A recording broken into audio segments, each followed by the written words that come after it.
భద్రాద్రి కొత్తగూడెం జిల్లా 25 లక్షల రూపాయల విలువ చేసే 1 క్వింటాల్ గంజాయిని పట్టుకున్న కొత్తగూడెం 1 టౌన్ పోలీసులు.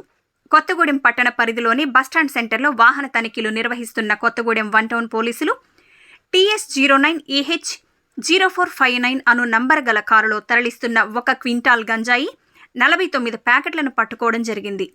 కొత్తగూడెం 1 టౌన్ CIM కరుణాకర్ ఆదేశాల మేరకు బస్టాండ్ సెంటర్లో SI విజయ ఆధ్వర్యంలోని వాహన తనిఖీలు నిర్వహిస్తున్న సమయంలో సూపర్ బజార్ నుంచి బస్టాండ్ సెంటర్ మీదుగా వెళుతున్న కారుని SI విజయ ఆపి తనిఖీలు నిర్వహించారు.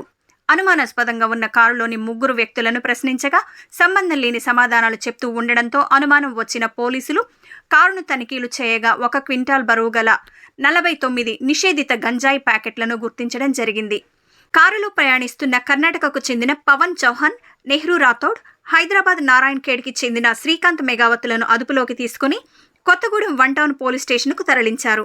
కారులో ఉన్న గంజాయి విలువ దాదాపు 25 లక్షలు ఉంటుందని CI కరుణాకర్ తెలిపారు. కారులో అక్రమంగా తరలిస్తున్న 3 వ్యక్తులపై కేసు నమోదు చేసి దర్యాప్తు చేస్తున్నట్లు CI కరుణాకర్ తెలిపారు.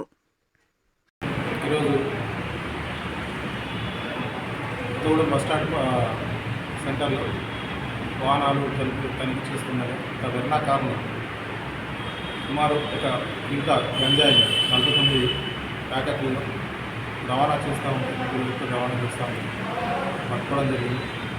అదేవిధంగా దీంట్లో ముఖ్యంగా వీళ్లకు మెయిన్ అక్యూజ్లు వచ్చింది సావన్, సంతోష్. వీళ్ళే కొనుగోలు చేయడం జరిగింది. వాళ్ళు ప్రజెంట్ పరారులో ఉన్నారు. వాళ్ళని కూడా అరెస్ట్ చేసి వాళ్ళని జైలులో పంపించడం జరుగుతుంది. ఎట్టి పరిస్థితుల మా జిల్లా SP గారు చెప్పారు, గంజాయి అక్రమంగా ఎవరు రవాణా చేసినా వారిపై కేసులు నమోదు చేసి అదేవిధంగా వాళ్ళు మార్పు చేయకపోతే వాళ్ళ మీద PD యాక్ట్ నమోదు చేయడం జరుగుతుంది.